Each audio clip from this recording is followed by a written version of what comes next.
Be me, Virginia, 28 years old, working as a data analyst. Spend most of my free time reading feminist theory and analyzing the patriarchal structures that oppress women daily. Constantly notice how men interrupt women in meetings, mansplain simple concepts, and generally treat us like we're inferior.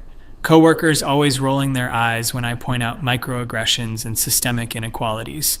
They just don't understand how deep this rabbit hole goes. Decide one day to conduct my own little social experiment. Going to treat men with exaggerated politeness and respect for exactly 1 week.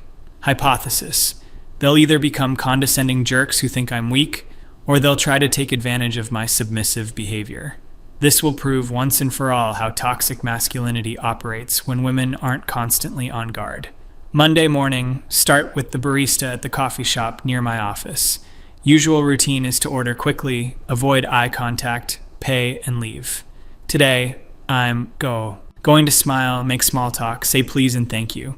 Walk up to counter where this guy John works, probably early 30s, always seems tired. Good morning, how are you doing today? He looks genuinely surprised, then smiles back. Oh wow, good morning, I'm doing well, thank you for asking. The usual medium dark roast. Wait, he remembered my order? Yes, please, that would be wonderful. You have such a good memory. Well, you've been coming here for like 8 months now. I try to remember the regulars. How's your Monday treating you so far? Internally rolling my eyes, he's probably just trying to get a bigger tip. But continuing the experiment. It's going well, thank you. I hope your day goes smoothly too. He hands me the coffee with both hands, making sure our fingers don't accidentally touch. Thank you so much. And hey, I hope you have a really great week. You seem like you're in a good mood today. It's nice to see. Walking away confused. Where was the condescension? The immediate attempt to ask for my number? The assumption that I was flirting? Whatever. One interaction doesn't prove anything. Get to office. Elevator is crowded. Usually I just stare at my phone and ignore everyone. Today, going to acknowledge the men in the elevator. Good morning, everyone! Chorus of surprised but genuine good mornings back. Older guy named Robert from accounting starts holding the door even though it wasn't about to close. What floor, Virginia? 7th, please. Thank you so much. No problem at all. When we reach my floor, he gestures for me to exit first. Not in a ladies first patronizing way, but like he's genuinely just being courteous. Thank you, Robert. I hope you have a wonderful day. You too, Virginia. Really nice to chat with you. Sitting at my desk feeling slightly unsettled. They're probably just being fake nice. Men always have ulterior motives. Lunchtime, decide to go to the sandwich place down the street. Usually, order through the app to avoid interaction. Today, going to the counter and being aggressively pleasant to the male employees. Walk up to counter where this young guy Tyler is working, maybe 23 or 24. Hi there. How's your afternoon going? He brightens up immediately. Hey, it's going pretty good. Thanks for asking. What can I get started for you today? Could I please get the turkey club with Swiss? And thank you so much for asking. Absolutely. Want me to make that a combo with chips and a drink? That sounds perfect. Thank you. While he's making the sandwich, I continue the experiment. You guys always do such a nice job here. The sandwiches are consistently great. He actually blushes a little. Oh, wow. Thank you. That really means a lot. We try hard to make everything fresh. I've seen you come in before, but we've never really talked. I'm Tyler. Nice to officially meet you, Tyler. I'm Virginia. Cool name. Hey, I hope this isn't weird, but you seem like you're having a really good day. It's nice to see. He finishes the sandwich and rings me up. I'm expecting him to overcharge me or make some gross comment. That'll be $12.50. And hey, thanks for being so friendly. Most people are kind of rushed and stressed at lunch, so it's refreshing when someone's genuinely nice. Pay with card, leave a normal tip. He hands me the receipt with both hands. Thank you so much, Virginia. I hope the rest of your day is awesome. Eating my sandwich back at the office, feeling increasingly frustrated. Why aren't any of these men being jerks? Where's the toxic behavior I was expecting to document? Maybe I'm not being obvious enough about the experiment. Tuesday. Decide to be even more overtly nice and accommodating. Surely this will bring out their true colors. Coffee shop again. John is working. Good morning, John. You're looking well today. He seems genuinely touched that I remembered his name. Good morning. Virginia, thank you. That's really kind. You're looking pretty happy yourself. Same order? Yes, please, and thank you for remembering. While he makes the coffee, he starts talking. I have to say, yesterday, you really brightened my morning. I was having kind of a rough start to the week, and just having a genuinely nice interaction with someone made a difference. Internally screaming. He's supposed to be getting weird and pushy by now, not being more thoughtful. I'm glad I could help in some small way. What was making your morning rough? Oh, just some personal stuff. My sister's been sick and I've been worried about her. But hey, thanks for asking. Most people wouldn't. He hands me the coffee and refuses to let me pay. This one's on me. You've been so kind lately. John, you don't have to do that. I want to. You've made my last couple days better just by being friendly. Let me return the favor. Walk away feeling even more confused and angry. This doesn't fit the pattern at all. Men are supposed to interpret kindness as weakness or sexual interest, not just appreciate it. At work, decide to test the theory with my male colleagues during our weekly team meeting. Usually I challenge every point they make and call out their privilege. Today going to be supportive and encouraging. Meeting starts. Project manager Jake is presenting quarterly results. Normally, I would interrupt to point out how the data reflects systemic biases. Instead, wait for him to finish and then speak up. Jake, that was really comprehensive. Thank you for breaking down the metrics so clearly. He looks shocked, then pleased. Thank you, Virginia. I actually value your analytical perspective a lot, so that means something coming from you. Colleague David starts talking about client retention strategies. Usually I would point out how his ideas perpetuate capitalist exploitation. Today I'm nodding and taking notes. David, that's an interesting approach. How do you think we could implement that with our current resource constraints? He turns to me with what looks like genuine respect. Virginia, you always ask the right questions. Want to collaborate on this? I could really use your input. Meeting ends with 3 different male colleagues thanking me for my thoughtful contributions. Department head Martin stops me on the way out. Virginia, I don't know what's different lately, but your energy in meetings has been really positive. It's making the whole team dynamic better. Back at my desk, practically vibrating with frustration. This is completely backwards. They're supposed to be intimidated by my usual directness, not appreciative when I tone it down.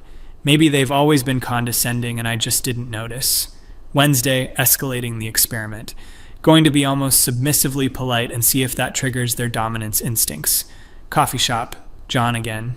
Good morning, John. I hope I'm not bothering you, but could I please get my usual when you have a moment? He immediately stops what he's doing. Virginia, good morning. You're never bothering me. Actually, can I ask you something? Here it comes. Probably going to ask for my number or make some gross comment. Of course. What's up? I wanted to thank you again for being so kind this week. I know it might sound weird, but I've been going through a tough time with my sister's health situation, and having positive interactions at work has been helping me stay optimistic. You don't know me well, but you've been treating me with genuine respect, and it matters. Staring at him in complete bewilderment. That's really sweet of you to say, John. I hope this doesn't come across wrong, but I've noticed you seem different lately. More open, maybe? Whatever it is, it's nice. Some of my coworkers mentioned that you've been friendlier too, and we all appreciate it. He makes my coffee extra carefully, even drawing a little heart in the foam. This one's on me again. And Virginia, if you ever want to just chat about life stuff, I'm here. You seem like someone who has interesting thoughts about things. Leaving the coffee shop practically in shock. He's supposed to be getting creepy or demanding by now. Instead, he's being more respectful and offering emotional support. Decide to test this with strangers, people who don't know me. Go to the grocery store after work. Deliberately ask male employees for help with everything. Approach guy named Kevin in produce section, probably in his mid-40s. Excuse me, I'm so sorry to bother you. Could you help me pick out some good avocados? I'm not very good at telling when they're ripe. He immediately puts down what he's doing. Of course, no bother at all. So you want to check for firmness, but not too soft. Spends 5 minutes explaining avocado selection, shows me exactly what to look for. Here, Try feeling these few and see if you can tell the difference, guides me through the process patiently, never once talking down to me. You've got it. That's a perfect one. Anything else I can help you find today? Thank you so much, Kevin. You're incredibly helpful.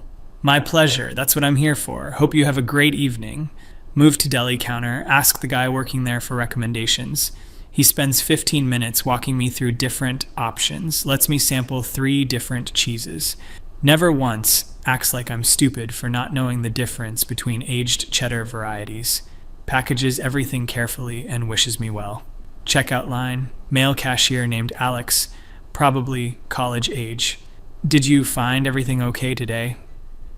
Yes, thank you. Everyone here has been so helpful. That's great to hear. We try to take good care of our customers. Bags my groceries carefully, puts heavy items on bottom, asks if I need help to my car. Thank you, Alex, but I can manage. You've been wonderful. No problem at all. Have a great night. Sitting in my car in the parking lot, feeling increasingly agitated. Every single man I've interacted with has been polite, helpful, and respectful. This can't be right. Maybe I'm not pushing hard enough. Thursday. Decide to really test the boundaries. Going to be almost annoyingly accommodating and see if they take advantage. Coffee shop. But this time I arrive right during the morning rush. John is clearly swamped. Line is out the door. Good morning, John. Please don't worry about me. I can wait as long as you need. He looks up, clearly stressed, but smiles when he sees me. Morning, Virginia. Thank you for being patient. Crazy busy today. Wait in line for 20 minutes. Finally get to counter. I'm so sorry for the wait. What can I get you?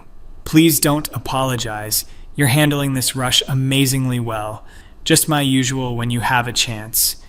He makes my drink. Clearly rushing, but still takes care with it. Virginia, I really appreciate your patience. Most people get frustrated when we're this busy. You're working so hard it would be unreasonable to be frustrated with you. He hands me the coffee and starts to ring it up. You know what? This one's definitely on me. Thank you for being understanding. John, you don't need to. I insist. You've been consistently kind even when I'm stressed out. That's rare. Another customer behind me starts complaining about the wait. John politely explains they're understaffed today. Customer gets ruder, demands to speak to a manager. Without thinking, I turn around. Excuse me, but John has been working incredibly hard. Maybe show a little patience? Customer storms off. John looks at me with what appears to be genuine gratitude. Thank you for standing up for me. You didn't have to do that. Of course I did. You deserve to be treated with respect.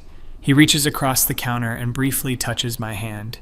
Virginia, you're genuinely a good person. Thank you. Walking to work, mind. Racing. This is completely destroying my hypothesis.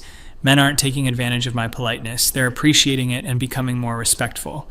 At office, decide to test this with the most problematic colleague I have. Steve from sales usually makes borderline inappropriate comments. Going to be extra accommodating and see if he gets weird. Knock on his office door. Hi, Steve. Do you have a few minutes? I wanted to get your input on something. He looks surprised. Virginia. Of course. Come in. What's up? Sit down across from his desk. I'm working on a client analysis, and I know you have great insights into customer behavior patterns. Could you look at this when you have time? Hand him the report, expecting him to make some comment about women needing men's help. Instead, he takes it seriously, flips through it carefully. This is really thorough work, Virginia. Your data analysis is always solid. Let me read through this properly and get back to you with detailed feedback. Thank you so much, Steve. I really value your perspective. And I value yours. Actually, can I ask you something? Here it comes. You seem different lately. More collaborative, I guess. It's nice. I've always thought you were smart and capable, but sometimes our interactions felt tense. This feels more natural. Staring at him in disbelief. Tense? How? Well, sometimes it seemed like you were expecting me to say something wrong, like you were waiting for me to mess up. It made me nervous to talk to you because I was worried I'd accidentally offend you, feeling like the ground is shifting under my feet. I didn't realize I was coming across that way.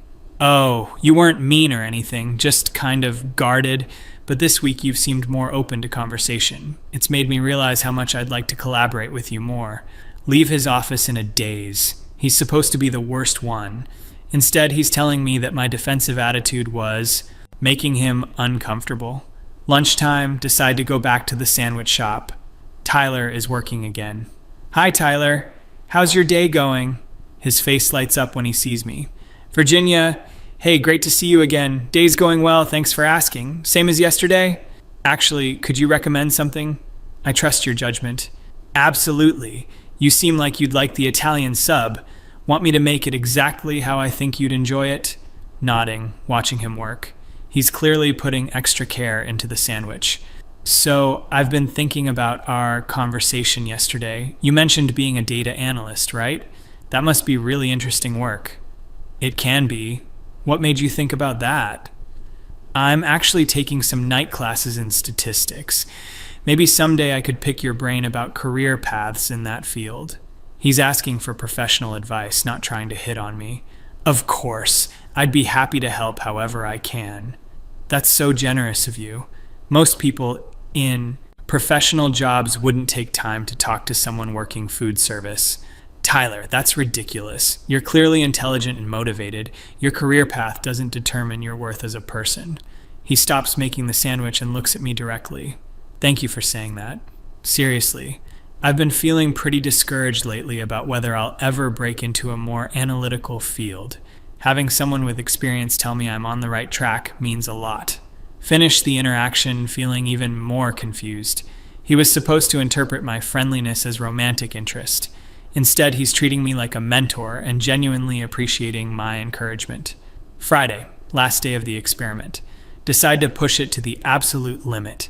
Going to be almost absurdly accommodating and see what happens.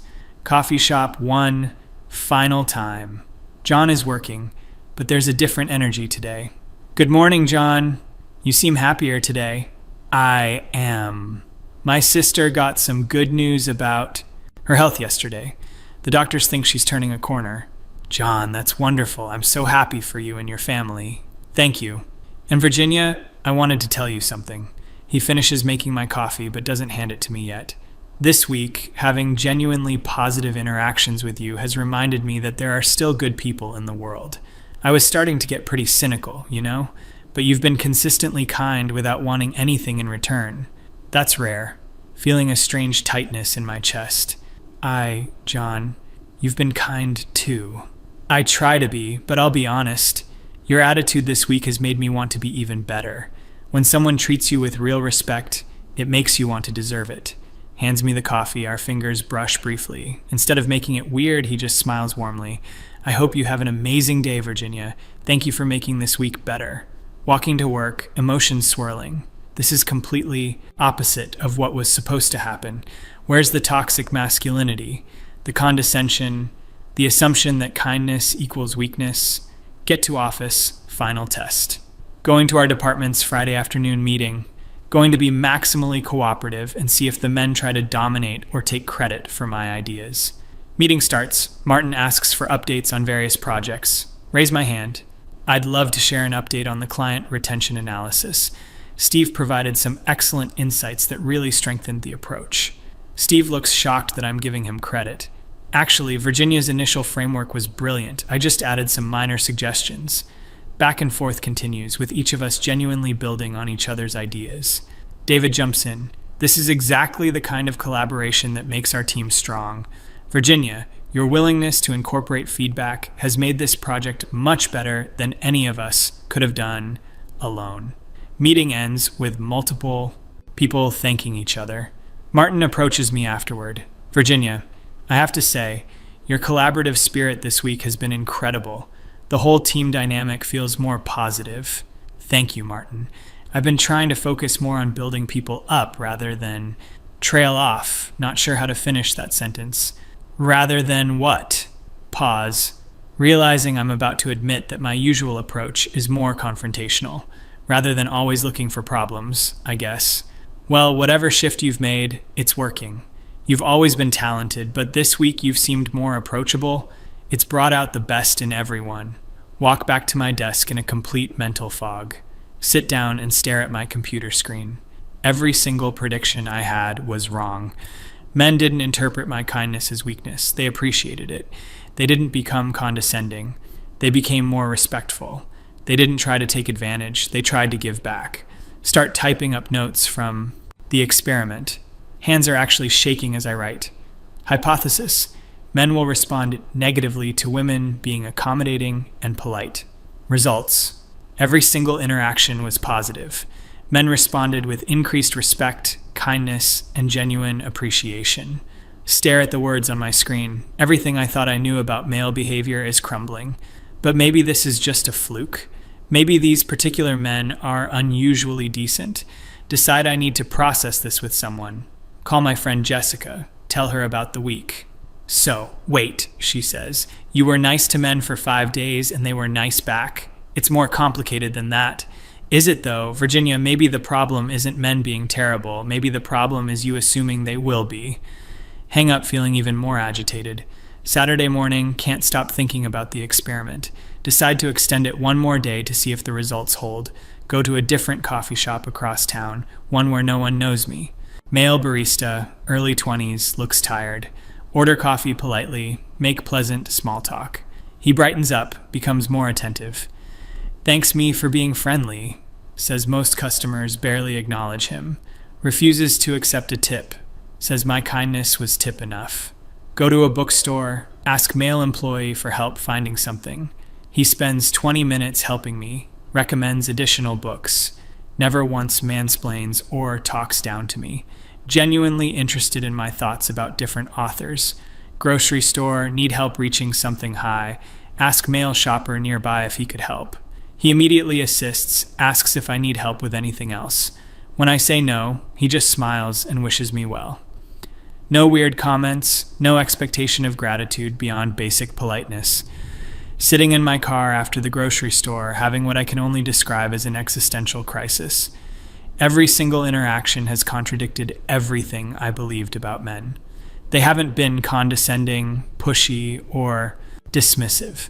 They've been helpful, respectful, and appreciative. Drive home and spend the rest of Saturday in bed, staring at the ceiling, mind racing through every interaction from the past week.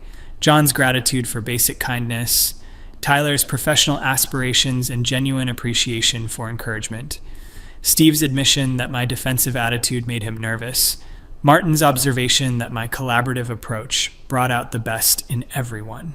Sunday morning, wake up with a horrible realization. What if the problem isn't men being terrible? What if the problem is me expecting them to be terrible and treating them accordingly? Start thinking back to previous interactions. How many times did I interrupt men in meetings, assuming they were mansplaining? How many times did I respond defensively to neutral comments? How many times did I interpret ordinary social interactions as microaggressions? The more I think about it, the more examples I remember. Robert, from accounting, trying to make small talk in the elevator, me responding with cold silence. John at the coffee shop, trying to be friendly, me treating him like he was probably a creep. Tyler asking genuine questions about his career, me assuming he had ulterior motives. Sit down at my laptop and start writing, not notes about the experiment, but a brutally honest assessment of my own behavior.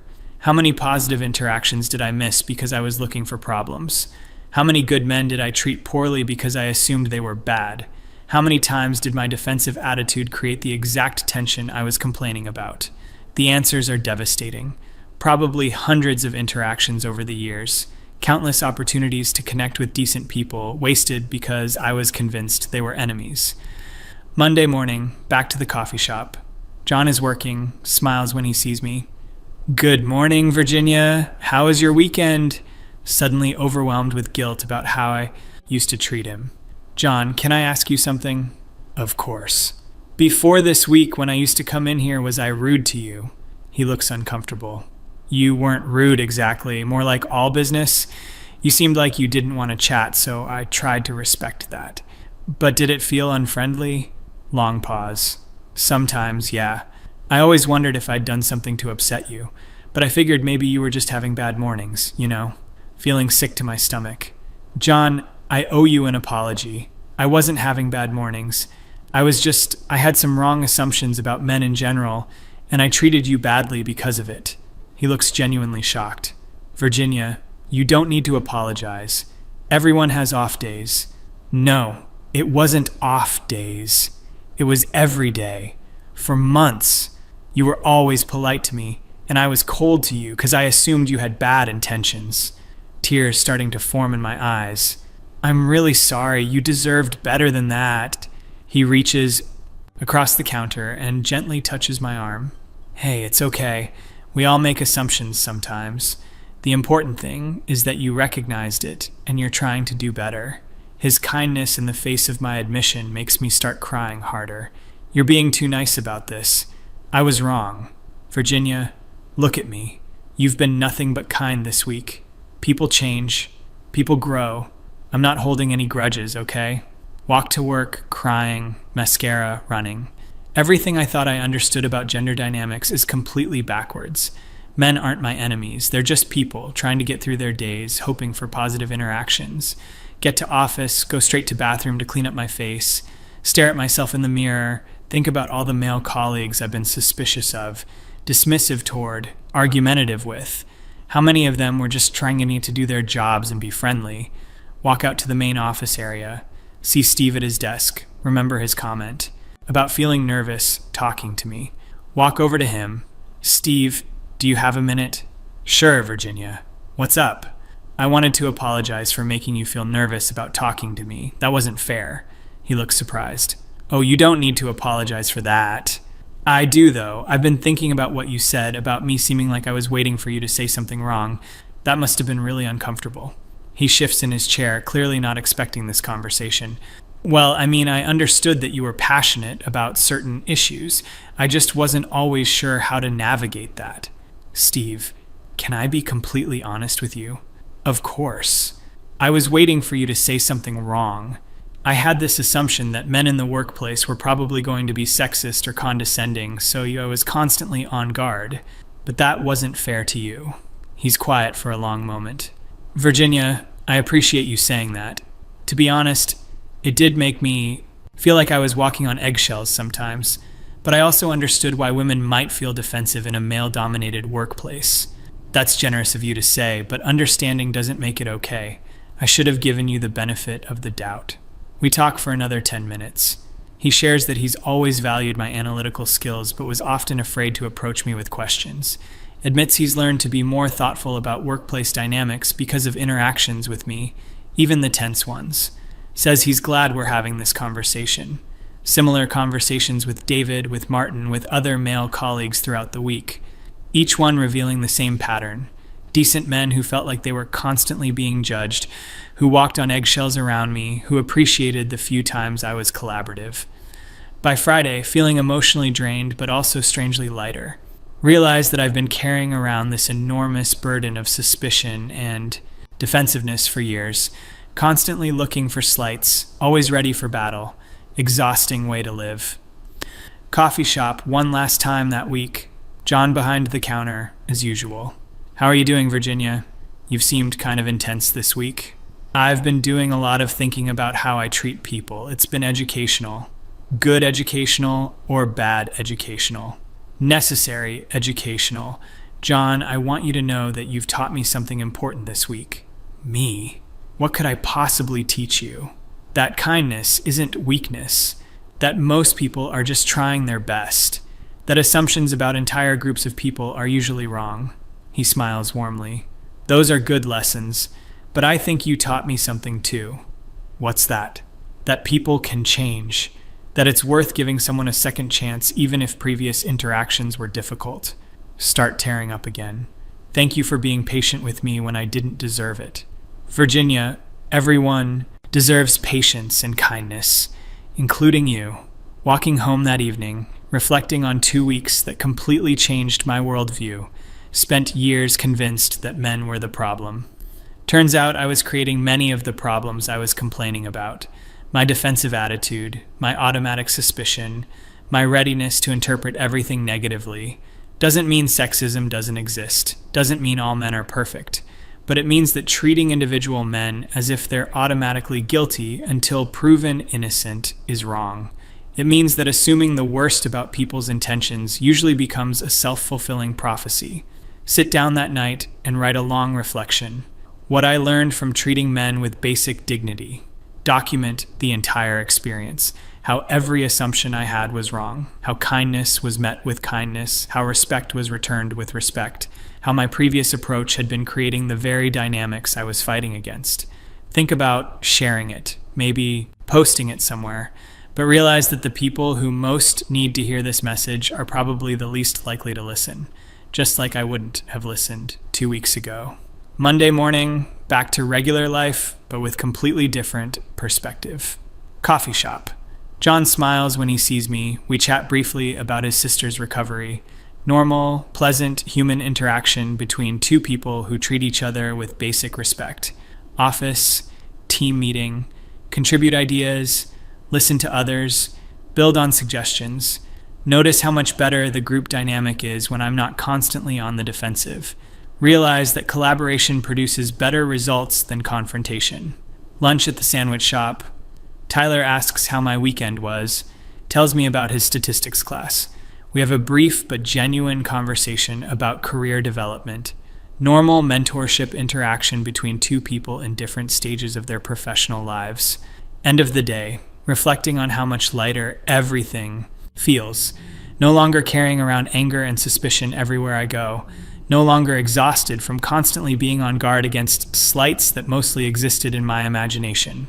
Weeks pass, new patterns establish themselves. Better relationships with male colleagues, more productive collaborations, less stress from assuming everyone has bad intentions. Occasionally catch myself falling back into old patterns of suspicion, but now I recognize it happening. Can pause and ask, is this person actually being problematic, or am I looking for problems? Usually, it's the latter. 3 months later, John mentions that other regular customers have commented on the positive atmosphere at the coffee shop lately.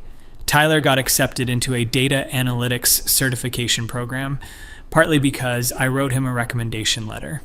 Steve and I successfully collaborated on a major client project. Martin tells me that I've become one of the strongest team members because of my collaborative approach. Realize that my social experiment didn't just change how I see men, it changed how I see everything. People generally respond to how you treat them. If you approach interactions expecting the best, you usually get it. If you approach them expecting the worst, you usually get that too. Still believe in fighting actual injustice when I see it. Still speak up about real problems. But I've learned to distinguish between actual issues and problems I create through my own assumptions. Most importantly, I've learned that treating people with basic dignity isn't weakness or submission. It's just being human. And humans, regardless of gender, generally want the same things: respect, kindness, and the benefit of the doubt. Wish I could go back and undo years of defensive, suspicious interactions, but all I can do is move forward with better understanding. Treat each person as an individual rather than a representative of their demographic group. Assume good intentions until proven otherwise. Choose collaboration over confrontation when possible. The ironic thing is that this approach has made me more effective at addressing actual problems. When I do encounter real sexism or discrimination, people take it seriously because they know I'm not crying wolf. When I praise someone's work, it means something because they know I'm not just being polite. Realize that my original feminist goals, equality, respect, fair treatment, are actually better served by this approach. You can't build a better world through constant antagonism. You build it through treating people the way you want to be treated, regardless of their gender.